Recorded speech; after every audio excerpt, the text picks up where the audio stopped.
افسانہ کا مطلب ہوتا ہے ایک چھوٹی سی ایسی کہانی جسے ایک ہی نشست میں یا ایک ہی بیٹھک میں پڑھ لیا جائے، اسے افسانہ کہتے ہیں۔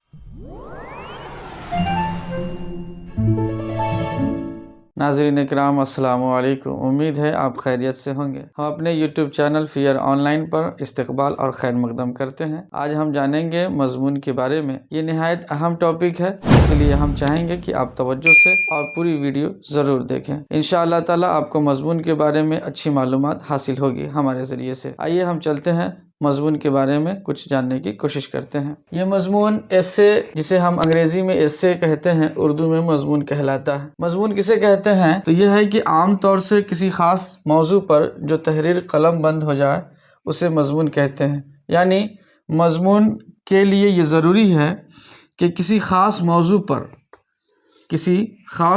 پر جو تحریر لکھی جائے یا جو تحریر ہو یا کچھ بھی کسی خاص موضوع پر اگر تحریر کیا جاتا ہے اسے مضمون کہتے ہیں۔ اب مضمون کے بارے میں سمجھنے سے پہلے ہم یہ چاہیں گے کہ پہلے ہم نثر کو سمجھیں۔ نثر کو ادبا نے اور مصنفین نے دو حصوں میں تقسیم کیا ہے، دو طرح میں بانٹ دیا ہے، دو اقسام اس کے کیے ہیں۔ ایک تو ہے غیر افسانوی، ایک ہے افسانوی۔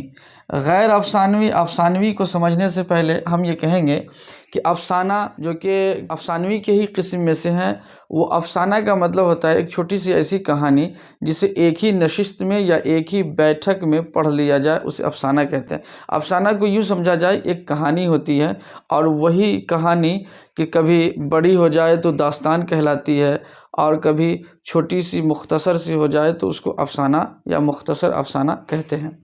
لیکن جب مضمون لکھے جاتے ہیں تو وہ غیر افسانوی میں شامل ہوتے ہیں، یعنی کہ وہ ایسی باتیں ہوتی ہیں جس میں کہانی کا کوئی تعلق نہیں ہوتا ہے، اسی لیے اسے غیر افسانوی کہتے ہیں۔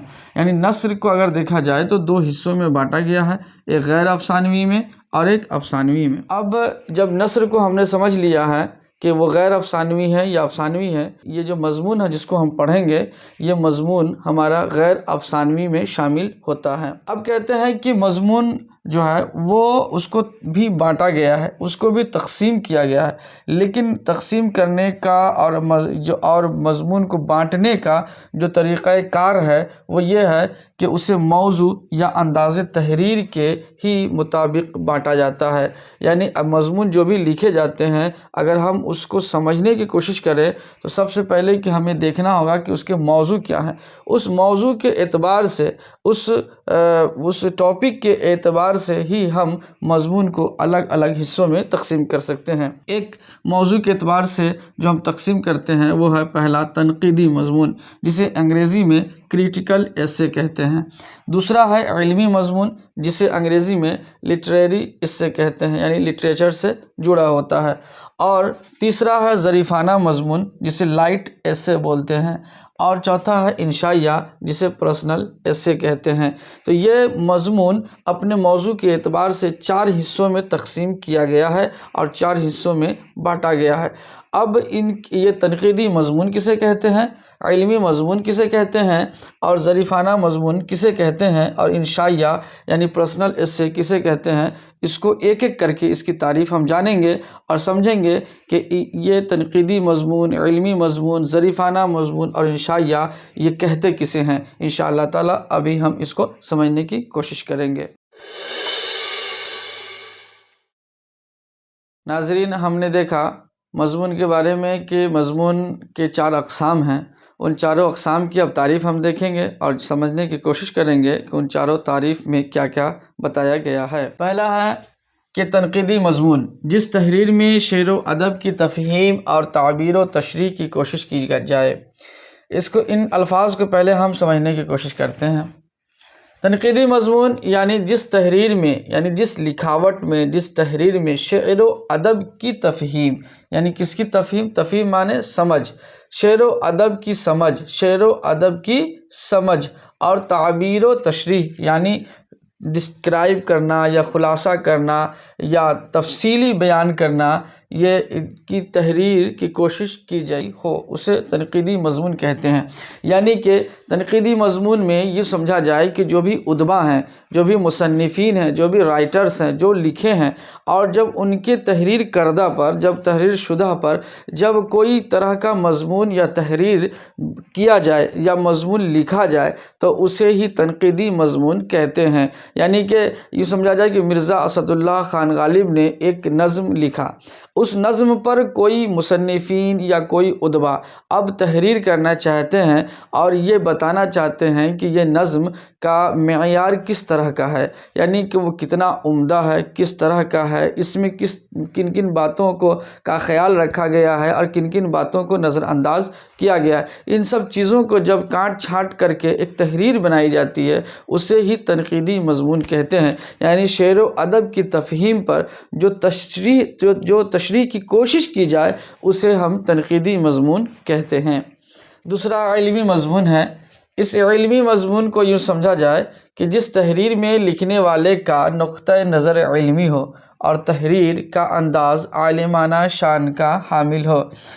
یعنی کہ یہ ایسی تحریر ہے یا ایسی لکھاوٹ ہے جس میں لکھنے والے کا نقطہ نظر دیکھا جاتا ہے، جس میں لکھنے والے کا نقطہ نظر سمجھا جاتا ہے، جس میں لکھنے والے کا نقطہ نظر کو ہی نظر کر کے یعنی نگاہ میں رکھ کر کے اس مضمون کو ہم کیٹیگرائز کرتے ہیں یا اسے اس تقسیم میں لاتے ہیں۔ یعنی کہ لکھنے والے کا نقطہ نظر کیسا ہو، یعنی نقطہ نظر کا مطلب وہ جو لکھ رہے ہیں، جو رائٹرز، جو تحریر کردہ، جو تحریر کار ہیں، جو تحریر کر رہے ہیں، ان کا نقطہ نظر علمی ہونا چاہیے، یعنی لکھنے کا انداز عالمانہ ہونا چاہیے، علم سے بھرا ہونا چاہیے، ایک علم والی تحریر ہونی چاہیے، اور تحریر کا انداز عالمانہ شان کا حامل ہو۔ یعنی جو تحریر لکھا جا رہا ہے وہ جس انداز میں لکھا جا رہا ہے وہ انداز کسی عام طرح کا نہیں بلکہ عالمانہ شان کا حامل ہونا چاہیے، اس کو ہم علمی مضمون میں رکھتے ہیں۔ اس کے بعد تیسرا ہے ظریفانہ مضمون، جس مضمون میں لکھنے والا ظریفانہ رخ اختیار کرے، یعنی جس مضمون میں لکھنے والا کیسا رخ اختیار کرے تو ظریفانہ رخ اختیار کرے۔ اب آپ کو یاد ہوگا یا آپ پڑھیں گے انشاءاللہ تعالیٰ آگے جو ہم آنے والے ویڈیو میں آپ کو پیش کریں گے، اس میں متشاعر ظفر کمالی کا ایک نظم سے جڑا ہوا ایک ہے جو کہ ظریفانہ نظم میں ہے۔ وہ ظریفانہ نظم کو آپ پڑھیں گے تو آپ شروع میں تو آپ کو بہت ہنسی آئے گی، اس کے بعد پھر اس میں پتہ چلے گا ارے یہ تو ظفر کمالی صاحب نے بہت بڑا لیسن اور بہت بڑا سبق ہمارے لیے دیا ہے۔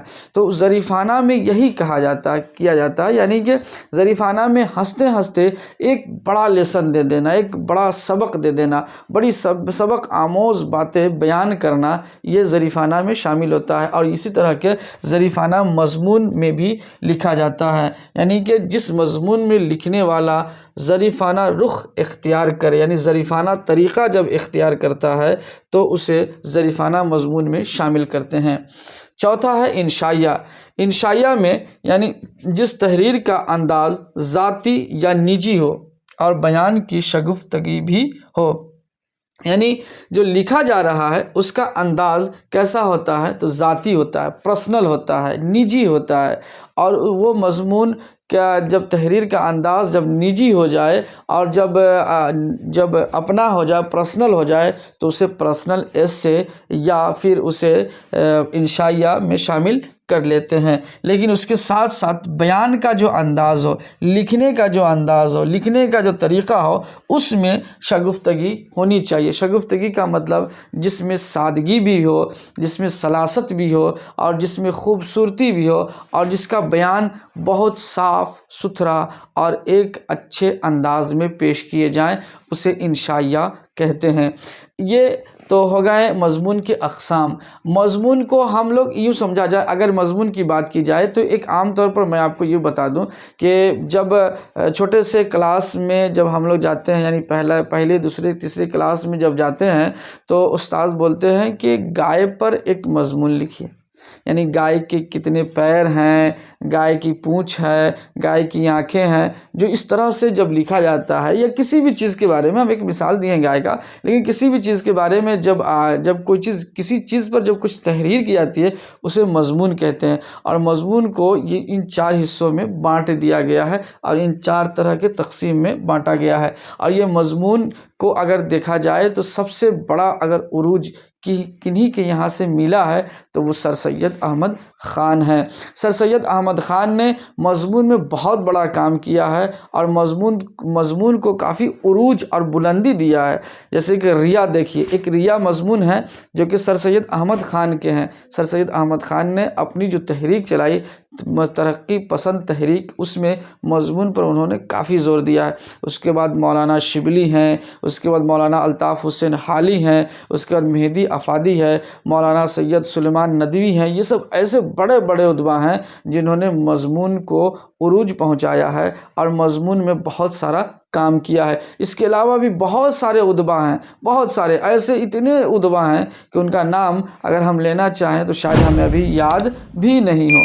تو مضمون ایک نہایت اہم ٹاپک ہے۔ انشاءاللہ تعالیٰ اس ٹاپک کو جو ہم نے آپ کے سامنے رکھا ہے، امید ہے کہ آپ کو سمجھ میں آیا ہوگا۔ آپ سے ایک چھوٹی سی ریکویسٹ ضرور کریں گے، اور وہ ریکویسٹ یہ ہے کہ آپ ہمارے فیئر آن لائن چینل کو سبسکرائب کر لیں، اور لائک کریں، اور شیئر ضرور کریں۔ اور انشاءاللہ تعالیٰ آنے والے ویڈیوز میں ہم آپ کے لیے بہت معلومات ویڈیوز لے کر کے آئیں گے، اور اچھے سے اچھے طریقے سے آپ کے سامنے پیش کرنے کی کوشش کریں گے۔ تو آپ اپنے ساتھی بدر عالم شمسی کو اجازت دیجیے، پھر انشاءاللہ تعالیٰ ملاقات ہوگی۔ السلام علیکم۔